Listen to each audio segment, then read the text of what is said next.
Yesterday morning, one earthquake was felt in 5 countries at once. It shook all 32 of Colombia's regional capitals and crossed into Ecuador, Panama, and Venezuela. What the news left out is why. It didn't break near the surface, where earthquakes usually kill. It broke 110 kilometers down, roughly 68 miles, inside a slab of old ocean floor sinking under the continent. That depth is the whole story. It's why there was no tsunami, why Bogota only cracked, and why a quake that should have been gentler still killed at least 132 people. Here's what the data actually shows. So how does one earthquake shake 5 countries and still leave the capital standing? Start with where it actually happened. At 7:34 in the morning on Monday, August 10th, the ground broke open near San Jose del Palmar, a small town in the region of Chaco, on the Pacific side of the Western Andes. The United States Geological Survey measured it at 7.4 and put the depth at about 110 kilometers, roughly 68 miles down. Colombia's own geological service agreed on the size and put the depth a little shallower, near 96 kilometers, about 60 miles. Either way, this was deep, and that single number is what set this quake apart from the shallow disasters most of us picture when we hear the word earthquake. One thing here doesn't fit the usual story. The center of the quake sat in one of the emptiest corners of the country.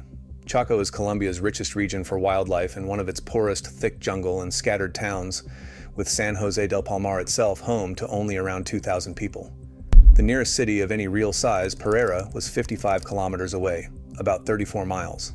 If you were placing a 7.4 to do the least possible harm, this is close to where you'd put it. And yet the shaking went almost everywhere. Colombia's National Disaster Agency reported that the quake was felt in 9 regions, and in all 32 regional capitals, every single one in the country, at the same time. The distances involved are the part worth sitting with. It shook Medellin, 262 kilometers out. It shook Cali, 258 kilometers to the south. It reached Bogota, 284 kilometers east, on the far side of 3 separate mountain ranges. The United States Geological Survey figured that around 10.5 million people felt strong to very strong shaking, and it put out an orange alert, its second highest level, which means many deaths and heavy damage are likely. In Ecuador, people in Quito, Guayaquil, and half a dozen smaller towns described a long rolling motion rather than a sharp jolt. Hold on to that detail about the rolling. It's the first clue to what happened underground, and we'll come back to it. The spot was pinned down fast.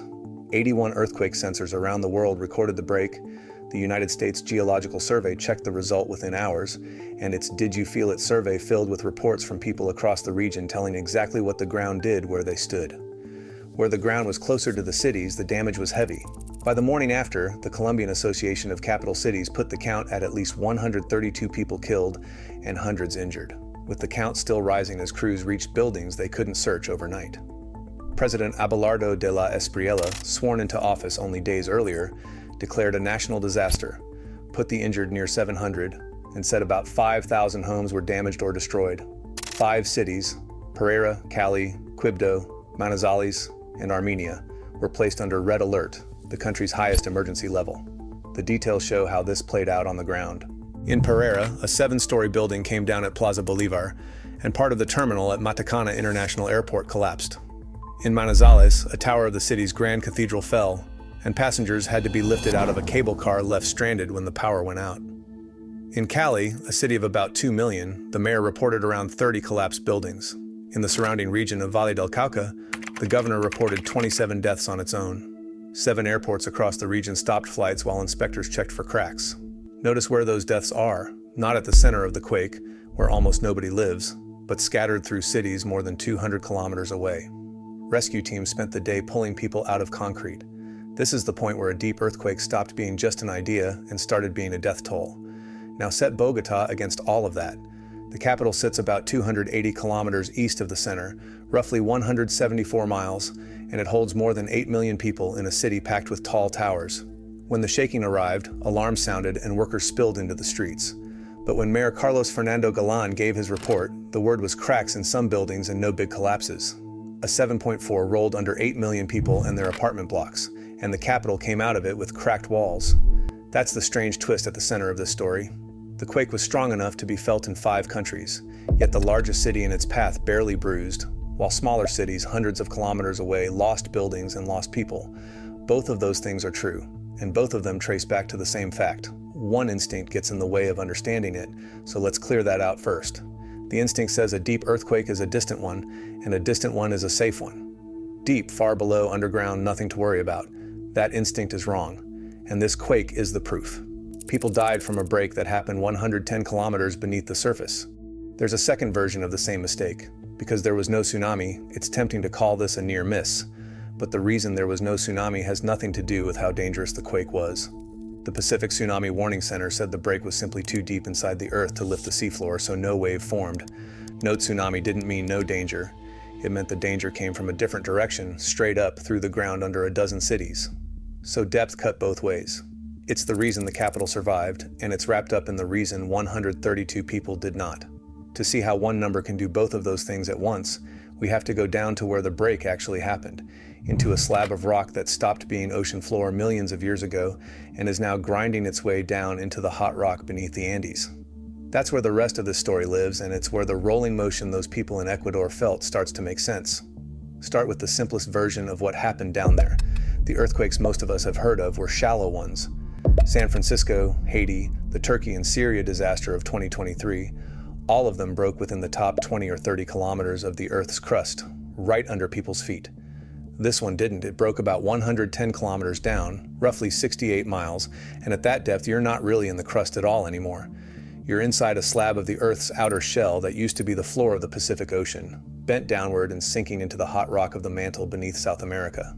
Scientists have a name for quakes in this zone. Anything from 70 to 300 kilometers deep gets called a middle-depth earthquake, and this one sat right in the middle of that range. To picture where the energy came from, you need the shape of what's happening under Colombia's western edge. Off the Pacific coast, a slab of ocean floor called the Nazca Plate is pushing east and diving underneath the continent, a few centimeters a year, slow enough that you'd never notice and unstoppable enough to have built the Andes. That crash is the engine behind nearly every earthquake and volcano along the western spine of South America. Colombia sits in a really tangled corner of it, where the Nazca, Caribbean, and South American plates all meet and grind against each other, which is a large part of why the country shakes as often as it does. And the deep zone under Colombia is busier than it looks. In the 30 days before Monday, roughly half of the earthquakes recorded across Colombia were middle-depth events, down in that same 70 to 300 kilometer range. You almost never feel them, because a small quake that deep loses its punch long before it reaches the surface. That's the quiet that makes a quake like this so confusing. The deep zone is active all the time. It just doesn't announce itself until something large lets go. The biggest quakes on a system like this usually happen on the boundary itself, the contact surface where one plate slides directly beneath the other.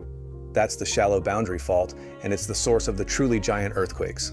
It's what produced the 8.8 quake that struck the Colombia-Ecuador coast in 1906. An earthquake so large it sent a tsunami across the Pacific and is still one of the strongest half dozen ever measured anywhere on Earth.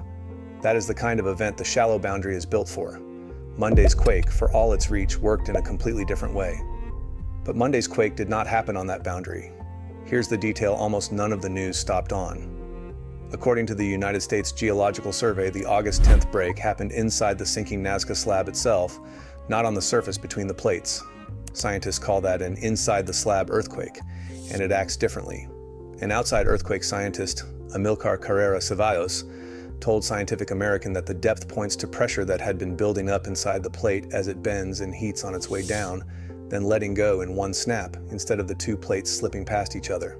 The exact fault hasn't been pinned down yet, and the United States Geological Survey lists two possible directions for it, but the motion was sideways, rock grinding side to side instead of thrusting up.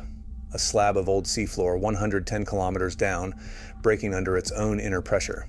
That is what shook 5 countries on Monday morning. Why a slab breaks at that depth is its own strange question, and one scientists are still arguing over.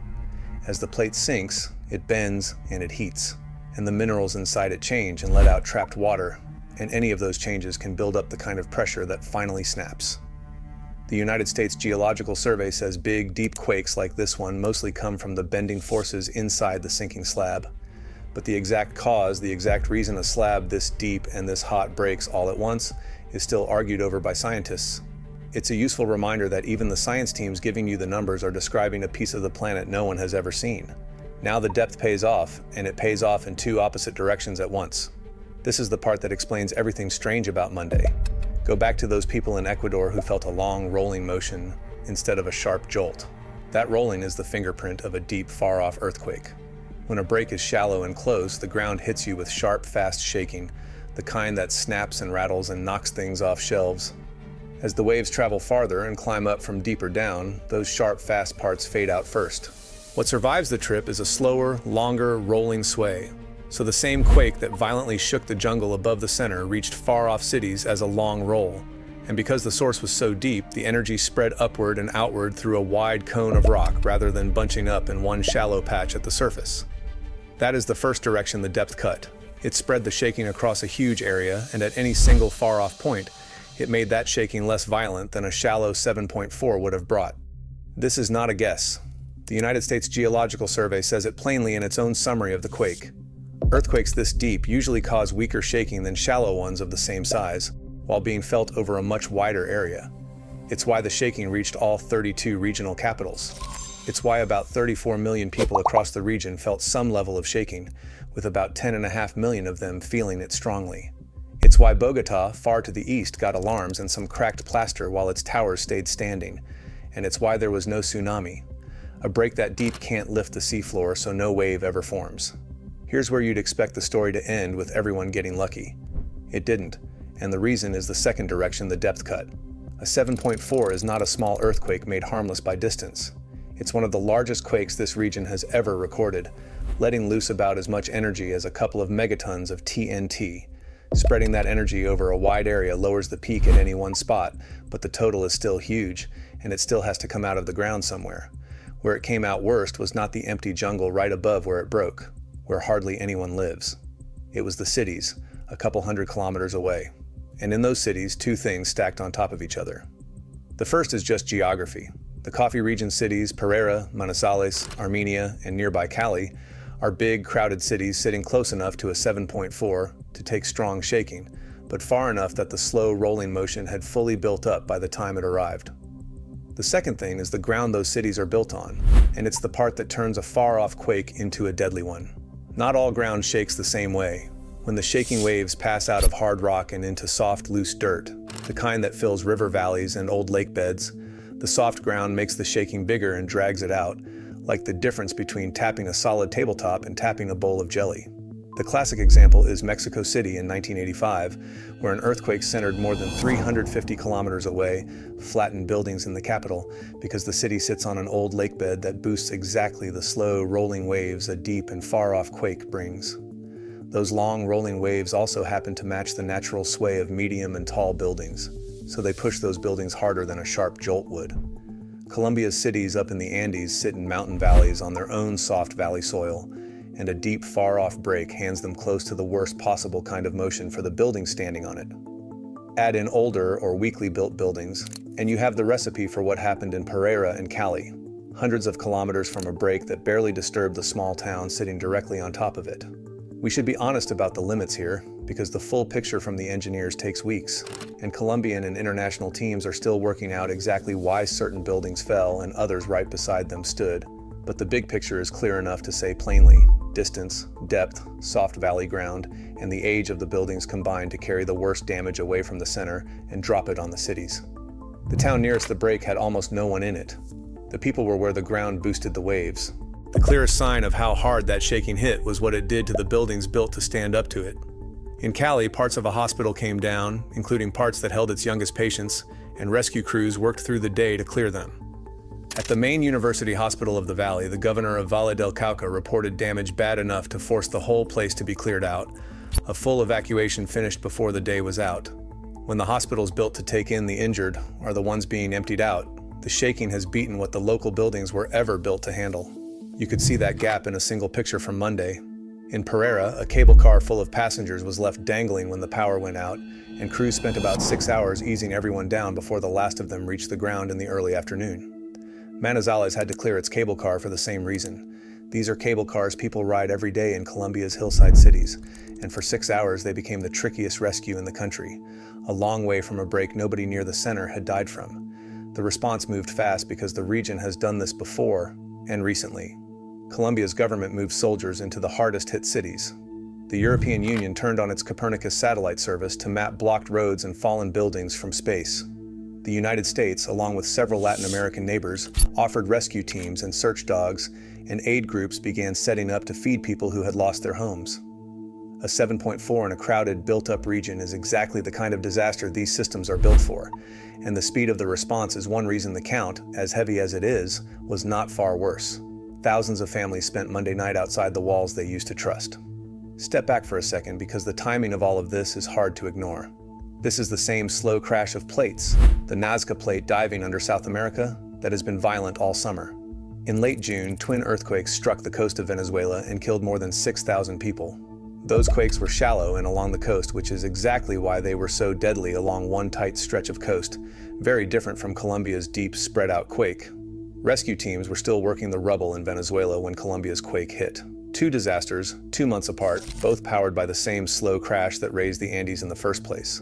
Colombia's geological service called Monday's earthquake the strongest the country has recorded this century. In the North Andes region, where those three plates meet in a tangle scientists are still working to map, it stands as the largest quake ever caught on instruments. Bigger ones have happened here, but they came from that shallow boundary out at sea, the 1906 event, not from deep inside the slab. Which brings up the question a lot of people in Colombia are quietly asking tonight. 2 big quakes on the same plates in 2 months. Is this the warning shot before something even larger on the coast? Here the honest answer is the responsible one. Scientists have not tied Monday's deep break to any change coming soon on that boundary out at sea, and anyone telling you this deep quake is a countdown to the coastal big one is guessing, not reporting. They are different faults at different depths, and one does not simply set off the other on cue. What is true and separate is that the shallow boundary out at sea can still produce a far larger tsunami-making earthquake someday on a clock nobody can read. That threat did not go up or down on Monday. It was always there. For right now, what happens next comes down to aftershocks, and here the depth matters one final time. A 5.0 aftershock had already hit near San Jose del Palmar within an hour of the main quake, along with a string of smaller ones, and the Colombian Geological Service kept recording more through the day and into Tuesday. The United States Geological Survey warns that more aftershocks may follow, some of them strong enough to be dangerous on their own, and the greatest danger from them falls on the buildings the first quake already cracked. There is one small bit of good luck built into how this works. Deep breaks like this one down inside the slab tend to make fewer aftershocks than a shallow quake of the same size, which gives rescue crews a slightly steadier window to work in. But slightly is the word that matters. Every damaged building across 5 red alert cities is now a question mark, and the searching over the next few days happens underneath them. If you live somewhere that shakes, this is the part of the story worth carrying with you. In a big earthquake, the first shock is rarely where the danger ends. Aftershocks land on walls the main quake already cracked, and people walk back into buildings that made it through one round, assuming they're safe. Colombia's crews are telling people to stay out of damaged buildings until an inspector says they're safe, and that advice does not change from one fault to the next. It's the same on the New Madrid, the same on Cascadia, the same on whatever fault sits under your own town. So here is what to actually watch, past the rising number on the screen. Watch the official aftershock updates from the United States Geological Survey and Colombia's Geological Service, because right now the real risk is focused on the buildings the main quake already weakened. Watch whether that count of at least 132 keeps climbing as crews reach the buildings they couldn't get to overnight, which is what you'd honestly expect in the first 72 hours after a quake this size, not a sign of anything new. The number climbed all through Monday, from an early count near 77 to 111 to at least 132 by Tuesday morning, and a count usually keeps moving like that before it finally settles. And watch the coast, because that boundary out at sea is the fault worth understanding while there's still time to get ready for it. That coastal threat is where this story goes from here, and it's the one we'll be following as the region's faults keep shifting. Subscribe if you want the next video, which will follow the aftershocks and what they say about the slab underneath. For now, the ground under western Colombia is still settling, crews are still digging, and the count is not final. This story isn't over.